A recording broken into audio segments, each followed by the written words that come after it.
आज हम लोग क्लास 11 की भौतिक विज्ञान में पढ़ने जा रहे हैं सदिशों का निरूपण।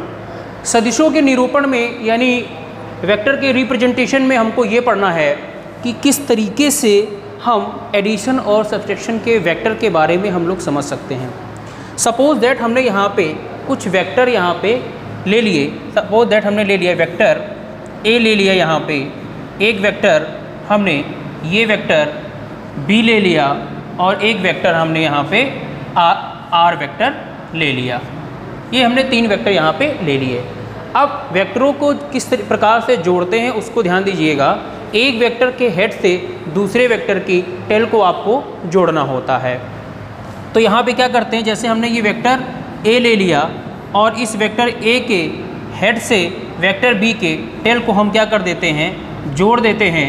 और आप यहाँ पे देखते हैं कि वेक्टर ए की डायरेक्शन और वेक्टर बी की डायरेक्शन दोनों की सेम है, तो इनका जो परिणामी वेक्टर हो जाएगा वेक्टर आर, वो हो जाएगा a प्लस बी, यानी कि वेक्टर हो जाएगा a प्लस बी यहाँ पे हो गया है।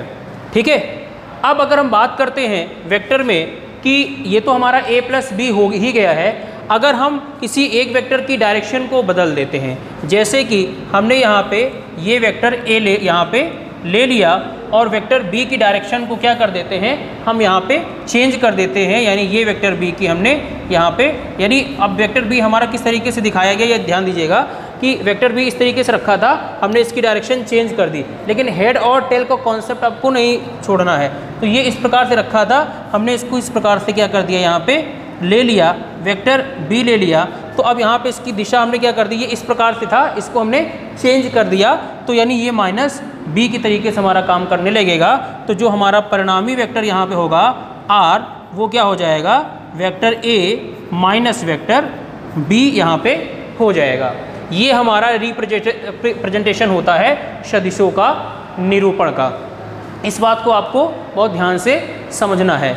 इसके बाद अगर हम बात करते हैं कि वेक्टर के हमारे कौन कौन से प्रकार होते हैं, तो उनके बारे में भी थोड़ी सी हम लोग जानकारी यहाँ से प्राप्त करेंगे। तो यहाँ पे अभी फ़िलहाल हम दो प्रकार के वेक्टर को यहाँ समझने की कोशिश करते हैं। एक जो है वो अक्षीय सदिश है, दूसरा हमारा ध्रुवीय सदिश है। तो पहले अगर हम बात करते हैं कि हमारा ध्रुवीय सदिश होता क्या है, ध्रुवीय सदिश के बारे में हम लोग यहाँ पे पहले जानकारी प्राप्त करेंगे कि ये ध्रुवीय सदिश क्या होता है। ध्रुवीय सदिश बच्चों ये होता है जिनका कार्य बिंदु या जिनका प्रारंभिक बिंदु होता है वे हमारे ध्रुवीय सदिश कहलाते हैं। जैसे कि हमने एक ये वेक्टर ले लिया, इसको हम, ये हमारा जो वेक्टर है वो विस्थापन है, तो विस्थापन का प्रारंभिक बिंदु होता है, वेग का प्रारंभिक बिंदु होता है, त्वरण का प्रारंभिक बिंदु होता है, तो ये हमारे ध्रुवीय सदिश कहलाते हैं। यानी जिनका कार्य बिंदु और प्रारंभिक बिंदु या प्रारंभिक बिंदु होता है वो हमारे ध्रुवीय सदिश कहलाते हैं। जैसे विस्थापन हमारा ध्रुवीय सदिश है, त्वरण हमारा ध्रुवीय सदिश है, वेग हमारा ध्रुवीय सदिश है। इसी के क्रम में अगर हम दूसरा सदिश की बात करते हैं तो वो हमारा आता है अक्षीय सदिश।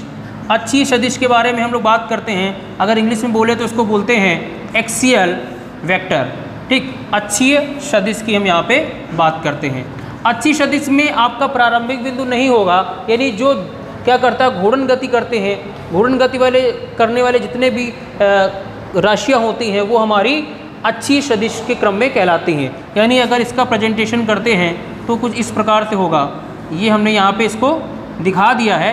इस प्रकार के जो भी हमारे वेक्टर होते हैं वो हमारे अक्षीय सदिश यानी एक्सियल वेक्टर कहलाते हैं। अगर एक्सियल वेक्टर की हम बात करते हैं तो कौन कौन से एग्जाम्पल, जैसे अगर बात करते हैं तो हमारा कोणीय वेग, जिसमें कोणीय शब्द लग जाए, कोणीय वेग हमारा कौन सा सदिश है, अक्षीय सदिश है। कोणीय संवेग हमारा कौन सा सदिश है, अक्षीय सदिश है। कोणीय त्वरण, अगर कोणीय त्वरण की हम लोग बात करते हैं तो ये हमारा कौन सा सदिश है, अक्षीय सदिश है। तो ये हमारे सदिशों का निरूपण जो है वो है। अब हम अगर बात करते हैं, ये हमारे दो प्रकार के सदिश हो गए, इनको ध्यान से समझिएगा और इसको नोट कर लीजिएगा। इसके बाद कुछ और भी प्रकार होते हैं, जैसे कि समान सदिश क्या होता है, असमान सदिश क्या होता है, इनके बारे में भी थोड़ी सी हम लोग जानकारी यहाँ से प्राप्त करते हैं कि समान सदिश क्या होता है और असमान सदिश क्या होता है। तो समान सदिश की अगर हम बात करते हैं तो वे वेक्टर जिनमें परिमाण और दिशा ध्यान देखिएगा, समान सदिश क्या होते हैं। अगर यहाँ पे हम बात करते हैं समान सदिश की, तो समान सदिश में क्या होता है कि परिमाण और दिशा दोनों ही कैसी क्या हो, समान हो, तो वो हमारे समान सदिश कहलाते हैं। परिमाण और दिशा अगर देखते हैं तो ध्यान दीजिएगा, इसको हटाते हैं। अब हम लोग समान सदिश के बारे में पढ़ते हैं कि समान सदिश क्या होता है। जिनमें परिमाण और दिशा दोनों समान हो वो हमारे समान सदिश कहलाते हैं। जैसे कि हमने यहाँ पे दो वेक्टर ले लिए, एक ले लिया वेक्टर ए और दूसरा ले लिया वेक्टर बी। अब यहाँ पे देखिए इनकी लेंथ कैसी, लंबाई दोनों की कैसी है, समान है, दिशाएं भी दोनों की कैसी हैं, समान है।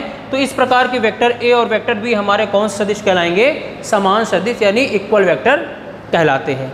ठीक है, इसी के क्रम में अगर हम बात करते हैं कि विपरीत सदिश क्या होते हैं। विपरीत सदिश की अगर हम बात करते हैं कि हमारे विपरीत सदिश क्या कहलाते हैं, तो विपरीत सदिश बेटा कहलाते हैं जिनका परिमाण तो समान हो लेकिन उनकी अगर दिशाएं विपरीत होती हैं वो हमारे विपरीत सदिश कहलाते हैं। जैसे कि हमने यहाँ पे यही दो वेक्टर ले लेते हैं, वेक्टर ए और दूसरा वेक्टर ले लेते हैं यहाँ पे वेक्टर बी, यहाँ पे ले लेते हैं। तो दोनों ही वेक्टर देखिए, दोनों की लेंथ कैसी है, समान है, यानी परिमाण इनका समान है, लेकिन इनकी दिशाएं कैसी हैं, विपरीत हैं। तो ये हमारे कौन से सदिश कहलाते हैं, ये हमारे विपरीत सदिश कहलाते हैं। इसी प्रकार से बहुत सारे और भी सदिश हैं, समांतर सदिश, समरैखिक सदिश यानी एक ही रेखा में जो स्थित हो वो समरैखिक सदिश कहलाते हैं। समतलीय सदिश, ऐसे सदिश जो एक ही तल में स्थित हो वो समतलीय सदिश कहलाते हैं। तो ये कुछ प्रकार के सदिश हैं, लेकिन यहाँ पे दो मुख्य जो हमारे सदिश यहाँ पे बात करते हैं, दो जो सबसे इम्पोर्टेंट सदिश हैं वो है शून्य सदिश और एकांक सदिश यानी एकांक वेक्टर, इनका यूज हम लोग बहुत पढ़ते हैं। तो पहले हम यहाँ पे बात करते हैं एकांक वेक्टर क्या होता है, यानी एकांक सदिश क्या होता है। एकांक वेक्टर की हम लोग यहाँ पे बात करते हैं। आखिर क्या होते हैं एकांक वेक्टर, यानी वे वेक्टर जिनका परिमाण एक होता है वो हमारे एकांक वेक्टर कहलाते हैं। ध्यान रखिएगा, वे सदिश जिनका परिमाण एक होता है वो एकांक सदिश कहलाते हैं, यानी परिमाण इनका क्या होना चाहिए, एक आना चाहिए। जिनका परिमाण क्या होता है, एक हो, वो हमारा एकांक सदिश कहलाता है। अब एकांक सदिश को डिनोट किससे करते हैं, तो इसको हम लोग कैप से डिनोट करते हैं, यानी ये क्या है हमारी कैप, इससे हम क्या करते हैं, इसको डिनोट करते हैं। और इसका फॉर्मूला होता है ए की cap is equal to vector A upon vector A का मॉड। ध्यान दीजिएगा, A cap is equal to vector A upon vector A का मॉड होता है। मॉड क्या होता है, यानी अगर किसी भी वेक्टर में मॉड लगा देते हो तो वो उसके परिमाण को डिनोट करता है। यानी इसको हम ये भी लिख सकते हैं vector A cap is equal to vector A upon A, यानी कि अगर किसी भी वेक्टर क्वांटिटी में आप परिमाण ये मैग्नीट्यूड ये मॉड लगा देते हो तो उसका परिमाण निकल के आ जाता है। और जब केवल परिमाण निकल के आता है तो वहाँ से वेक्टर को हम लोग क्या कर देते हैं, हटा देते हैं। अब ये वेक्टर ये मॉड लगाने से क्यों हटता है, ये परिमाण कैसे निकल के आता है, ये हम आगे आपको बताएंगे। तो अभी इतना समझ लीजिए कि एकांक वेक्टर क्या होता है, जिसका परिमाण एक होता है। इसको कैप से प्रदर्शित करते हैं, यानी A cap is equal to vector A upon vector A का मॉड कर देंगे। ठीक, तो वेक्टर ए का जब मॉड करेंगे तो हमारा परिमाण आ जाएगा, यानी यहाँ पे मॉड लगाने से दिशा हट जाती है, फिर वो अदिश राशि बन जाता है। इसके बारे में हम लोग क्यों बन जाता है, इसका जो मैथमेटिकल कॉन्सेप्ट है वो हम लोग आगे पढ़ेंगे। तो ये हमारा हो गया एकांक वेक्टर के बारे में हमने यहाँ पे जानकारी प्राप्त की। ठीक है, अब इसी के साथ हम लोग बात करते हैं शून्य वेक्टर। किसकी बात करेंगे, शून्य वेक्टर क्या होता है उसके बारे में भी थोड़ा सा जान लेते हैं और टेक्निकल चीज़ें इसकी समझ लेते हैं। शून्य वेक्टर की अगर हम बात करते हैं शून्य वेक्टर की, तो आखिर ये शून्य वेक्टर क्या होता है, तो शून्य वेक्टर वो वेक्टर होता है जिनका परिमाण शून्य होता है, यानी वे जिनका परिमाण कैसा हो जाएगा, शून्य हो जाएगा, वो हमारे शून्य वेक्टर कहलाते हैं। अब शून्य वेक्टर को डिनोट किससे करते हैं, तो हम क्या करते हैं, जीरो वेक्टर लगा देते हैं। लेकिन अब यहाँ से क्वेश्चन ये उठ जाता है कि शून्य वेक्टर अगर है तो फिर हम इसको वेक्टर क्यों कहते हैं, क्योंकि वेक्टर में ये बोलते हैं कि परिमाण भी होना चाहिए और दिशा भी होना चाहिए।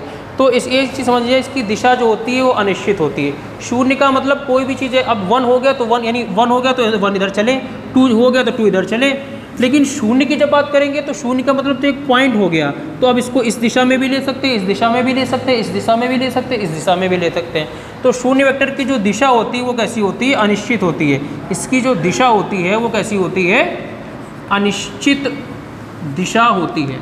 ठीक, तो शून्य वेक्टर में अनिश्चित दिशा होती है। क्यों शून्य लिया क्यों गया होगा? अब इसके बारे में भी बात करते हैं कि शून्य वेक्टर लिया क्यों गया होगा। तो ध्यान रखिएगा एक चीज़ को कि किसी भी वेक्टर के नियम में ये बताया गया था कि किसी भी दो वेक्टरों को अगर आप जोड़ते हो, ठीक है, एडिशन करते हो तो वेक्टर ही आना चाहिए।